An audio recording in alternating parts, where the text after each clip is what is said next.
You've landed inside Launch Street, the Business Innovation Podcast, where we interview top innovators out there shaking things up so you can innovate, differentiate, and get further faster. Since you're here, we know you're the type of person that recognizes the importance of unlocking your innovation advantage so you can compete and win. And now, your host, the person that has worked with leading companies like Disney, Procter & Gamble, Aero Electronics, the U.S. Army Research Labs, and Red Robin on upping their innovation advantage, Tamara Gontor. Hello, Launch Street. Tamara here, your host. I am thrilled to bring you the next two podcasts in this series of having other business leaders interview me about innovation. The next two are actually a two-part series from a conversation I had with my good friend and business colleague Maureen around how to tap the power of innovation to build a high-performing team. We discuss everything from how to tap the diversity of thinking on the team at the cognitive level, vulnerability and why it matters, and what leaders do right and wrong to build a team of high-performing innovators. So when you're done listening, go to Amazon and get the book, Innovation is Everybody's Business. That's what this conversation is surrounded around. It's all in that book and a lot more. They've got the hardcover and Kindle version available. Both are now out. I'm so excited. Now, some of you have asked me if you can get bulk orders for your team. The answer is yes. Just call or email me at Launch Street. The phone number and the email are in the show notes. The publisher, in fact, has graciously offered to give people that I'm directly connected to my author's discount. That's you. So reach out to me so I can make that happen for you. It is so incredible what happens when everybody on the team understands how they innovate, what their greatest strengths are, and how to collaborate and come together to be that high-performing team. So before I get to the interview, one last shout out to the amazing Maureen Berkner Boyt. She is the incredible business leader that interviewed me. I believe in abundance for all of us. So let me tell you about her. And if you have a need for diversity and inclusion resources in your company or your team, reach out to her. Her website link is in the show notes. Her stuff is well-designed, highly engaging, and most importantly, it works. So Maureen Berkner Boyt is the founder of the Moxie Exchange, a company dedicated to unleashing human potential at work. Moxie's digital training, micro-learning courses, and the first of its kind everyday inclusion app are used around the globe to interrupt bias and build inclusion. Maureen holds a master's degree in organizational development and is the author of Rock Your Moxie, Power Moves for Women Leading the Way. Her Disrupt HR talk, Hack Your Bias Brain, is one of the most popular talks of the movement. And I have to tell you, peeps, I was lucky enough actually to go see her do this talk live. The crowd was on the edge of their seats, leaning in, so engaged, not just because she's a charismatic speaker, which she is, she's highly engaging, but the content in that short time was so powerful and so rich. Look her up. All right, for this interview, she interviews me. So here we go, on to building high-performing teams and the power of innovation. Hey, Tamara. Super excited to be on the podcast again. And this time we're focusing on high-performing teams of innovators. Okay, so I'm going to dive right in because I've heard you reference this guy, Steve, that you worked with a long time ago, and how he brought you to the realization that everybody is an innovator. Tell the story. Yeah. So, Steve, you know, I don't know if he's heard me talk about him before, but if you're out there, Steve, call me because I share this story a lot. So here's what happened. This was actually very early on in my career, and it's what got me so obsessed with this human-centered innovation, right? Not the process of it, not the tools of it, but how we as humans innovate. And so here's what happened. So when I started out my career, I started out on Madison Avenue, New York City in advertising. Now this was 1995. So at this time, right, being on Madison Avenue was like kind of a big deal. This is where all the great creative work happened. It's not that's, true anymore, but that's how it was. And I was working at the second largest global advertising agency in the world. And I was on the brand Chef Boyardee. Now, let me just tell you. Let me just tell you, to this day, I love Chef Boyardee. I ate it I'm one of those people that if you put me on a brand or a project, if I'm working for you, I will eat your food, test your products. So right. I had, first of all, I was poor. Let's start there because I was like the lowest of the low on the totem pole in New York City, right, working in advertising. So I ate Chef Boyardee every day, but I love that brand. I learned so much. But here's what happened. I had this incredible boss named Anita. And Anita recognized that even though I was the lowest of the low of the totem pole, basically my job was to get coffee and make copies. That's if I was lucky on any given day. She saw potential. So she made me responsible for putting together our big meeting. Now, this is the big strategic meeting where everybody who touches the brand comes together to determine the creative strategy for the year moving forward. And when I say everybody, I mean the clients, of course, the account managers, like people on our side who are kind of running the business, the media buyers, so the people buying ad space and all that stuff, the accounting people, the people who do the numbers, but especially the creatives. But one creative in particular, and his name was Steve. And Steve was one of these guys that was just brilliant. And you just hoped that you had a notepad and a pen and that you were standing by him when he said something absolutely magical and you would write it down and go execute, right? He had aha moments every day. And the rest of us, our job was to make sure, right, we captured his moments. So Steve, and hopefully a little bit of that rubbed off on you. Right. I'd be like, hey, Steve, can we shake hands? I need some mojo. So that's my job, right? So I'm super excited because to me, this is a big deal. This is a career maker in my mind. So I get everybody's commitment. I get everything set up. The day arrives. I get there early. Coffee's there, right on the counter. I've got an easel pad and scented markers on either side of the room just to capture the brilliance at any given moment from Steve, right? Because that's really what we're there to do. So first, right, the clients and kind of my leadership team rolls in and they grab their coffee and I'm thinking, okay, no Steve, but creatives are never early, right? Then everybody else rolls in. Now it's kind of on time, but people are still getting coffee and I'm kind of looking for Steve, no Steve, but you know, Mo, creatives are never on time either, so we're fine. Then it's like 9:20 rolls around, still no Steve, but people are still talking. I'm good. 9:45 comes around. The coffee's this meeting. The coffee's getting low. The clients and my leadership team has now sat down around this big conference table, and everybody's staring at me. So I pick up the phone and I start dialing for dollars. Like I'm just desperate to find Steve, right? So first I call them down to reception to see if they've seen him. Then I call his office, a production. Mo, I finally reach him at home. And I'm like, Steve, what are you doing? And he goes, what do you mean? And I said, well, today's a big day. Like, this is it. And he goes, oh, I just wasn't feeling the mojo, so I'm not coming in. You're going to need to reschedule that. And he hung up on me. Oh, that guy. I know, a pause for my personal, life. Like, I thought my career was over at that moment. So I sat down at the table. Everybody's staring at me. And I said, Steve's not coming. So, I didn't even finish my sentence. I had nothing. I wanted to hide under the table. It was so bad.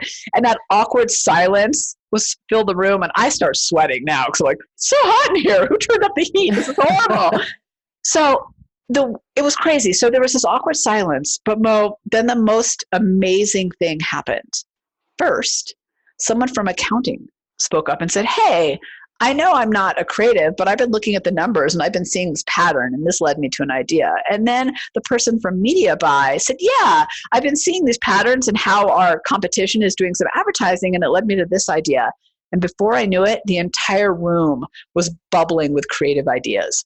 And that day, we set the creative strategy to move the business forward and improve sales without Steve. And the reason that story is so important to me in my life and just to the work that we do and to everybody else out there is it showed me firsthand early on in my career that everybody's actually innovative if given the room and the ability to do so. And when I just fast forward to a second to the time that we're in, right? So we're hopefully when this airs coming out of the remote lockdowns that we're all in, but we're in this changing world, right? It, to me, really resonates because it's all about the fact that, hey, you know what? All of our people can innovate. So if we're going to talk about teams today, we need to start this conversation with the fact that everybody on your team innovates. And if we look at the Steve story, that is not about Steve. That story is about the fact that, oh my gosh, without him and without us having these false assumptions that one person innovates or certain type of people are responsible for innovation or certain titles get to do the innovating and the rest of us don't, without those false assumptions, it's amazing how many people on your team will innovate and stand up. So I have to tell you, you and I have probably known each other 10, 15 years. God, has it been that long? Yeah. How old are we? I don't know about you, girlfriend, but I'm 35. It was in conversation with you early on. So I have zero artistic ability. Zero. None. Zip. Zilch. Right. And I'm not the person walking down the street that you're like, oh, she's creative. Right. Look at her outfit. And I was not a Steve. Right. I am not a Steve. Yeah. And it was very early on in conversation with you that you helped me understand I'm hella innovative. Mm-hmm. Right. And so I think I'm really excited to have this conversation because when we understand our own potential to innovate, it absolutely unleashed my innovation. So I'm really excited. So, let's start with like, why bother on this, right? Yeah. Walk me through how getting everybody on your team like me, right, to understand that we're innovators. Why is that valuable? What does that do? So I'm going to answer this by actually asking you a question first. So first of all, thank you for sharing that. I did not know that in these 15 years. And I will say for everyone out there, creativity and innovation are actually very different. And creativity is much more about the pursuit of an artistic endeavor. So I don't have a creative bone. I'm doing air quotes. You can't see me, but in my body, right? Like I can't draw. I can't do photography. Like I can't do any of those things. I'm not cool and funky, right? Like in the traditional sense. But I am highly innovative, right? I can think differently about what's right in front of me to create an advantage. And you do that. But here's my question to you on that. When you realize that about yourself, what change do you think that allowed you to be even more innovative on the back end? And this actually relates to your question, but I want to hear it from you first. Well, I think what's interesting is you helped me early on, and I think that making sure people understand the difference between creativity and innovation is really critical because I had those absolutely mixed up in my mind. And then what I realized was how I innovated. Right. That it was, I always looked at kind of what's next, to iterate.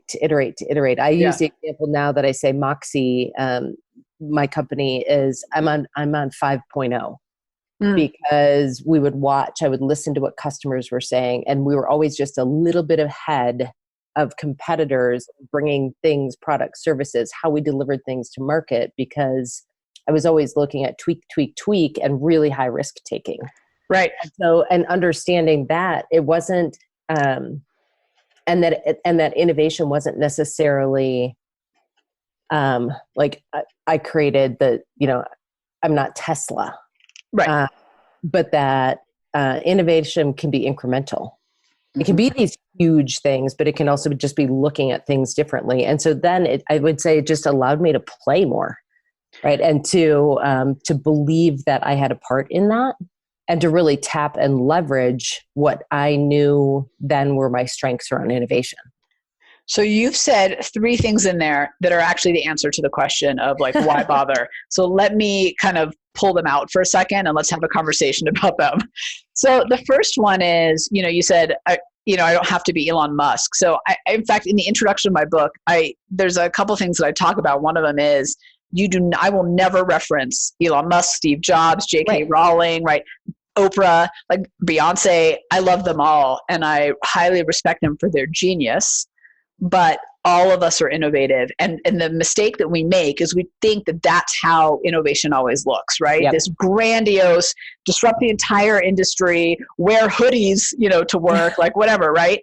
That's what we think, or have, pink streaks in your hair and funky glasses.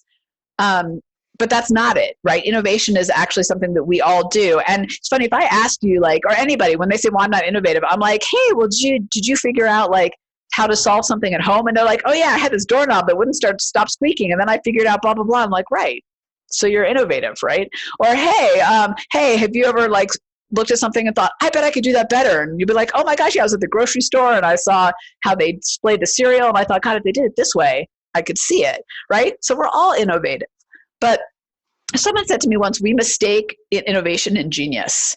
So Elon Musk, Beyonce, there's some geniuses out there, right? That's rare, but innovation is common and it's something we all have. So that's the first thing I want to say. And why bother? Because when we understand that everybody innovates, that's how we build that high performing team, because that's what it takes to be high performing. So when we're over there saying 3 of you get to be innovative and the rest 500 of you don't, right? We are not tapping into our greatest asset that's right in front of us. And frankly, it blows my mind as a leader that you would only, if you have a team of 100, that you would only want to tap 3 people on that team. Right. Like, why? You have 100 people out there doing the work.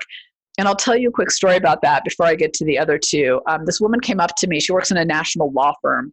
And she came up to me after a workshop I was doing. And she said, I want to ask you a question. She said, my company recognized we need to be more innovative. So what they did is they created a committee, a cross-functional committee. That team is responsible for innovation. I can already see the look on your face where I'm headed, right? You're like, bad idea. Bad. So, bad. Yeah, bad. You all Very go bad. The rest of you stay in your box. Totally. Exactly. She said, then what they do is they look for opportunities for innovation, and then they come back and report to us.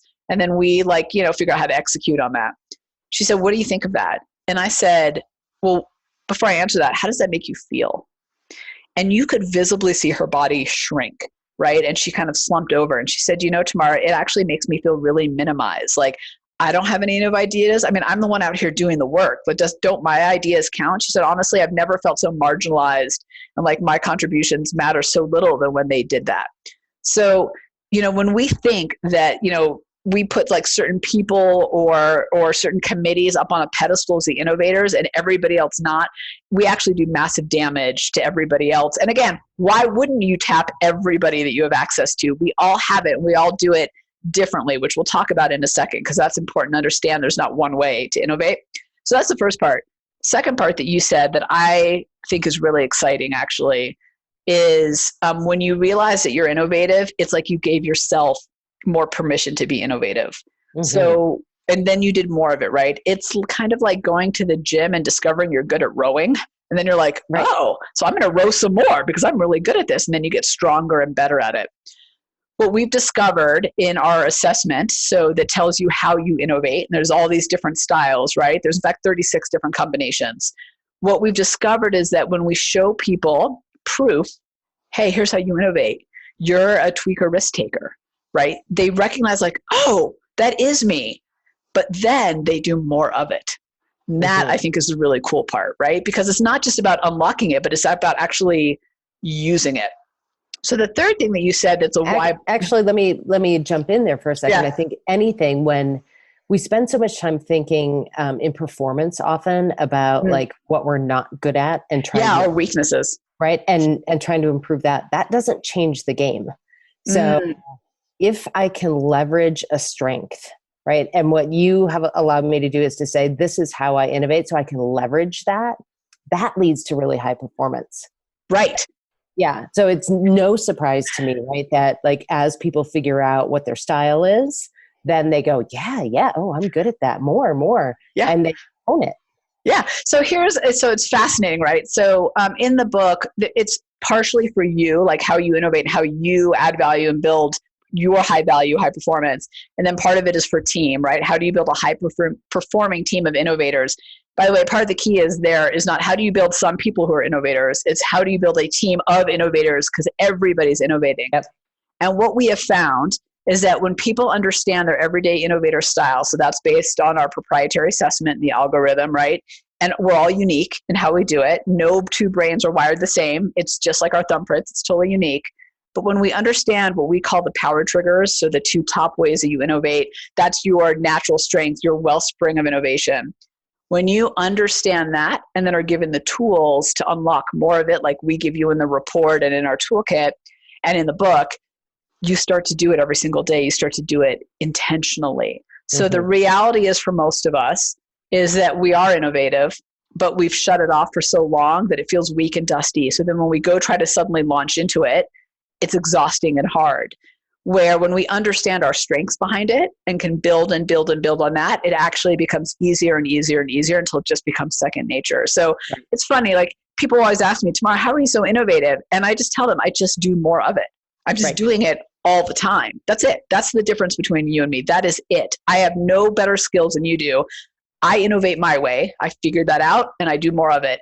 And once you figure out how you innovate, you do more of it. Then think for a second from the team level. So now, Mo, I know you're a tweaker risk taker. I'm a risk taker experiential. The person over here is a collaborative instinctual. The person over there is an imaginative futuristic. Imagine the possibilities when we all understand that about each other, how we innovate, and then we actually use that to come together to build stronger, more thoughtful ideas. Oh, absolutely. When we think about this from the diversity and inclusion lens, it's when we're each, I always jokingly say, like, if you hire a bunch of people from different backgrounds and ask them to show up and act and behave the same way, it doesn't matter. Yeah, great. Well said. Right. So the same thing here, where if all of us are innovating, we all are bringing different lenses to the table. Oh my gosh, holy cow. Like, let's go. Right. So let me back up for a second for those who are new to the IQE and wait, you're talking about different styles. What's going on? Let me just put that into some context for a second. So we developed a proprietary assessment that tells you your unique style of innovation. We call it your everyday innovator style. Everybody has 2 power triggers, wellspring of innovation, and 1 dormant. That's the place you play the least. It is not necessarily your weakness. It's just not your power play. And to your point, we don't focus as much time there. We don't want it to sabotage you. So we want you to be mindful, but we don't want you to try to improve that. We want you to build on your strengths and get stronger there. One of the things that set us off in creating this assessment was years and years ago. I was on stage and I was talking about all these grandiose innovation culture things, like what Google does, what Apple does, what Southwest does, right? And it was this big, 20% time to play on whatever you want, shared bikes, Fridays at home, like all this kind of stuff that we often talk about in innovation. And I got off stage and this woman came up to me and she said, Tamara, loved what you had to say, but what am I supposed to do about it? Mm-hmm. And in my head, I was thinking, well, you're innovative. So that's like, you should innovate, because I knew this, right? I have this experience with Steve. I see this all the time. But what hadn't yet been put out into the world was an actual tangible tool, like a personality test like we built, that could tell people how they innovate so they have the proof in front of them, right? Yep. Here it is. This is not a quiz. This is not a survey. I mean, you've taken it, so you know, right? This is a full-on, in-depth assessment that tells you this value that you're holding in your brain that you can unlock. And it was so cool when I got my report back. I was like, oh, hell yes. Yeah, right. You're like, I am. And that's how it should be too, right? It should resonate with you. Yeah, absolutely. It was like, yes. And then I think about, I read yours, I read one of our good friends, looking at the whole thing. And then it's even as we get together, as we get in our mastermind group, and we're talking about things and what we're bringing to each other's businesses. So so go to number 3, because we're jumping in, there's so much, the why care of this is so huge. Right. So, and here's the fascinating part, right? So you and I have an overlapping, trigger, right? Risk taker. And that is all about leaping, being willing to be uncomfortable. We're not careless, but we tend to innovate we innovate better when we're uncomfortable and leaping. And we tend to be willing to be more bold and take more risks than other people when they get stuck on the ledge. We have another brilliant person in our group who is the opposite of that. Opposite. And here's what I'll say that's for the teams out there, for leaders. When I understand that about the third person, I understand how to leverage it, not be frustrated by it. Right. And we know, you and me, because we're the same, not to go off in la la land in our world of sameness, right? Yes. So we do this exercise, I have to tell you, with teams. It's an M&M building exercise, which sounds very basic, but the most fascinating insights come out of it. So first, when we work with clients, what we do is we break them up into teams where they have a like trigger, like everybody's a collaborative in it. Everybody's an inquisitive in it, right? Whatever it is. And by the way, if you're out there, you can go to our website, go to Launch Street, and find all the different triggers so you can kind of know what we're talking about. And hopefully find out what you are. When all the collaboratives get together, they never finish anything because they're too busy gathering perspectives and ideas. The inquisitives are too busy asking questions of each other. The imaginatives have no lines and their ideas make no sense because they're all like, let's play and find something new, right? The tweakers are all like, they're still playing with it when I'm done, like when we're done, right? And still talking. So what comes out of it is good. It's fine, but it's not the best. Then we break them up into diverse teams where there are all these different triggers that come together. And then that's when the magic happens, right? That's when we start to see really strong, powerful ideas come together. And what's fascinating to me, and I think really valuable to all of us out there, and the thing I want us to think about when we're thinking about leading our teams and why this even matters, which was your question to begin with, is when they recognize the power that everybody has, they start to leverage each other. So me as the risk taker start something, but then I look to the tweaker who's good at editing and I say, hey, can you make this better for me? Like, what do I do here? I'm stuck. And I look to the futuristic to say, hey, 10 steps down the road, how are we going to do this? So it absolutely matters that you understand your team from a diverse perspective in terms of experience and what they bring to the table and the cognitive diversity that we all have. And I think oftentimes we miss that in our teams because it's not obvious, right? It's underneath the surface. But oh my gosh, the teams that recognize that everybody innovates uniquely and that brings it together, they're the ones that create the strong outcomes. Yeah. Okay, so I just have to know out of curiosity, you said you heard me say 3 things. What was the third one? Yeah. So thank you for flipping it back. Yeah. Well, the third one was, and I love hearing people talk in the language, especially when I already know what style they are because I hear it in what they say. So you were talking about being a tweaker, right? So that's one of yours. And that's all about, for those listening, that's all about editing and adjusting. Like, it's not about success or failure. It's about just finding that right tweak that's going to get you to that place, because you know that great innovation is just one little shift away, right? So then you started talking about we'd listen to customers and then we'd adjust, and we'd listen to customers and then we'd adjust. So to me, and for all of us, I think that's a really great lesson in when we know what we do well instead of playing to our weaknesses, and we do more of it, that's when we can create those breakthrough outcomes that we're looking for. So it's really not about focusing on your weakness. It is about focusing on your strength and leveraging it. So that's what you were talking about, that I was like, oh my God, she's saying it right now in her example. Yeah. Okay, so let's dive in deeper on this about like how we really tap into that diversity of thinking and innovation on your teams. Like, how does it work? Yeah. So, and I think you probably have a lot to say given what you do here too. Mm-hmm. So let me start off with the trap that we fall into, because I fell into this too. Because I think as leaders, we have to be mindful of this on our teams, or honestly, anyone working with teams, we need to be mindful of this. So I innovate by leaping, right? Being uncomfortable, and experiential is my other trigger. I innovate in motion. I have to build, I have to play. And in that, I can create incredible innovation. So I go to my team and I say, team, let's innovate, right? We got to solve this challenge. And when they don't get uncomfortable and don't start building, I get frustrated, because I think that this, Tamara, right, how I do it is how everybody should do it. And it's not because I'm a jerk. It's because this is what I know. Yeah. So, in the past, when I would lead teams, I would get really frustrated because I would feel like they're not innovating, but I was wrong. There were 2 things happening. One is I wasn't giving them the room to do it in their way. And 2 is I wasn't even recognizing it when they were doing it their way. Right. Their way. Mm-hmm. Yeah. So I think there's a lot around this. Like, we think about unconscious bias. We think about diversity in terms of race, gender, all of those things. And what I think is really groundbreaking here is thinking about the diversity of innovation, and how we think about that. One of the things that can get in our way is this like me bias. Yes. So I might have like you and I connected early on and fast and deep because we are so similar in that diversity of thought and how we innovate. And as leaders, unconsciously, right, we might be building a team that looks just like us in terms of innovation styles. And that's the worst thing we could possibly do. Absolutely. So you actually, what I hear you saying, and I know to be true, is you have to bring people on that actually make you really uncomfortable with how they're doing things, because that's additive, right? So it's an innovation add, not an innovation fit, right? Yes. I love the way you just said that. Wait, so say it again. It's an innovation add, not an innovation... Right. Fit.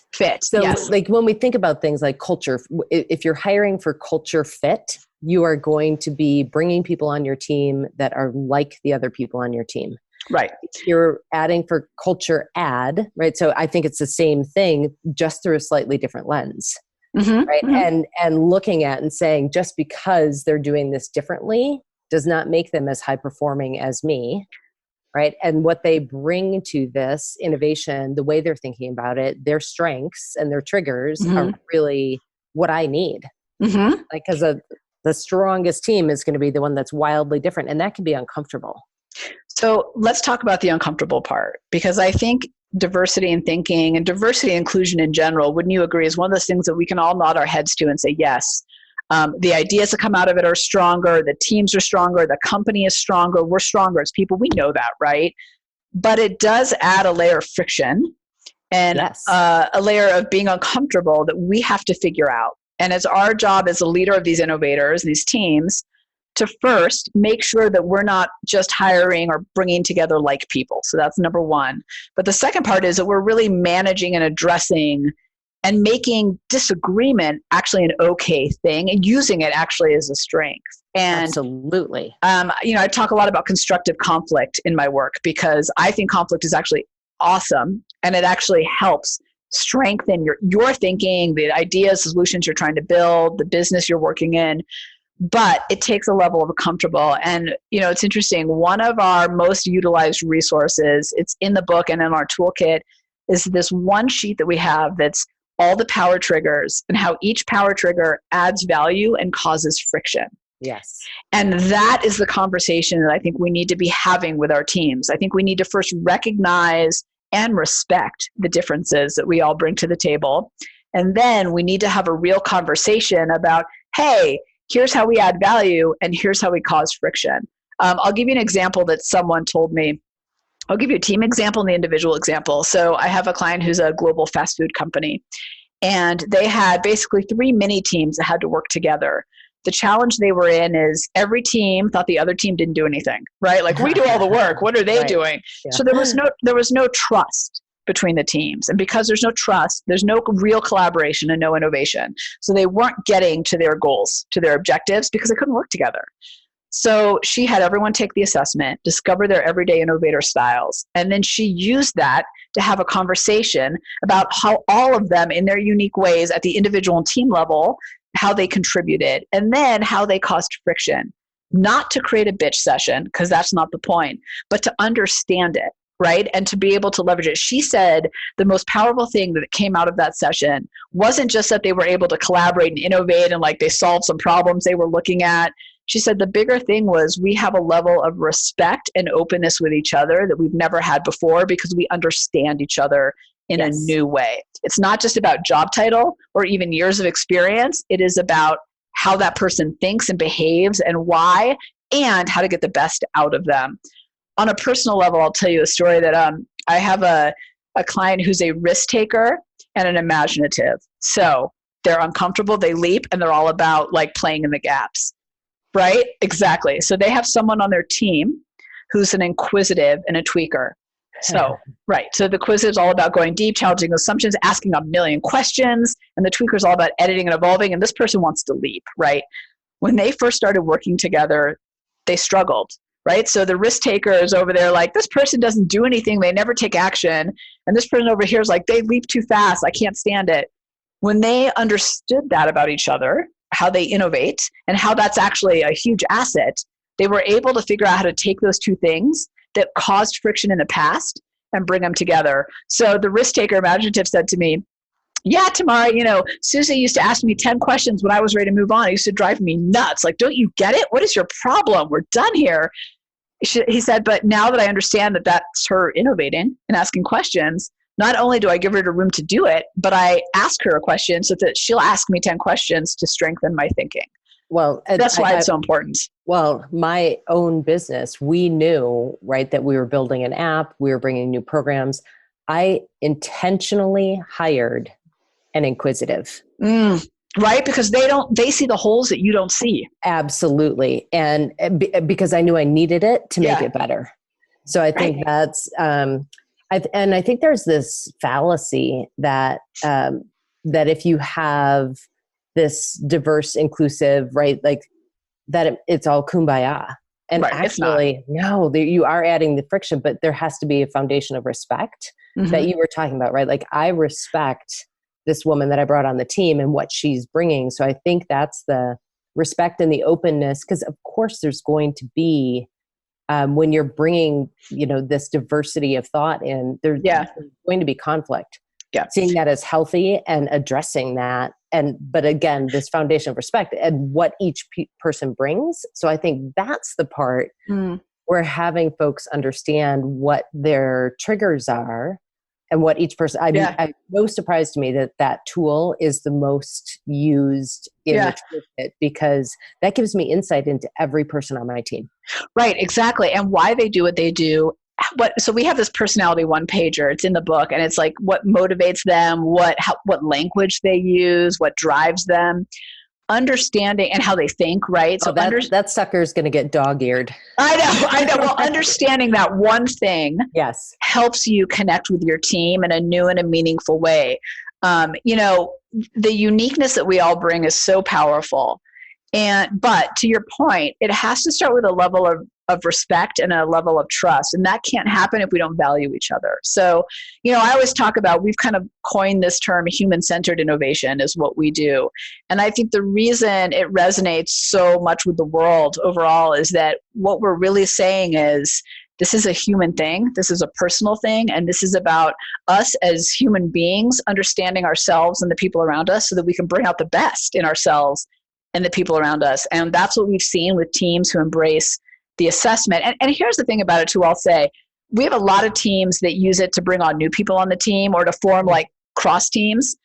Yeah. And the ones that are using it right are the ones that are using it to understand how to best leverage each other. This is not a punitive assessment. This is not if you innovate, it's how you innovate. How, right. Right. And Schneider Electric is one of our big clients. We love them. They're actually, there's a great story about them in the book. They do public energy packages. So these are a bunch of engineers and salespeople, right? But the engineers in particular, like when they understood how they innovate, a couple things happened. This is what Sean, the client, was telling me. He said, because he actually led it. He spreads the word internally. He's like, I love him. He's our best advocate, right? So he was telling me that, first of all, a team of people who never thought of themselves as innovators realized that they were. So that was the first thing that happened. He said the second thing that happened is, he said it was amazing. So engineers are not the most emotive people, the best way to describe Effusive. It. Emotional people.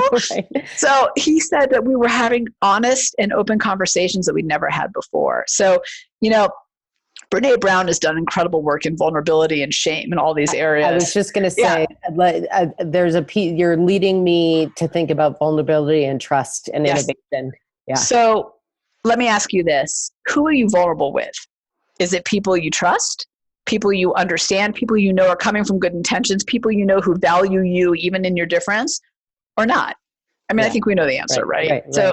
So when we understand this kind of cognitively how we work and how we innovate, we open up an incredible amount of vulnerability and trust. And that is essential to do your best work. You cannot recommend that innovative idea that might sound a little crazy if you're afraid of looking stupid in the people around you. You can't support your colleagues in the way that they need to be supported if you don't understand and connect with them. So there's a level of vulnerability and trust and psychological safety that matters in all of this. Thanks for hanging with us on Inside Launch Street. If you know someone that is truly ready to unlock their innovation advantage, have them join you on Launch Street. Discover your innovation advantage. Build a team of high-performing innovators and ignite ideas and solutions that create massive impact. GOTO, launchstreet.com. Remember, innovators, if you don't take the leap, somebody else will.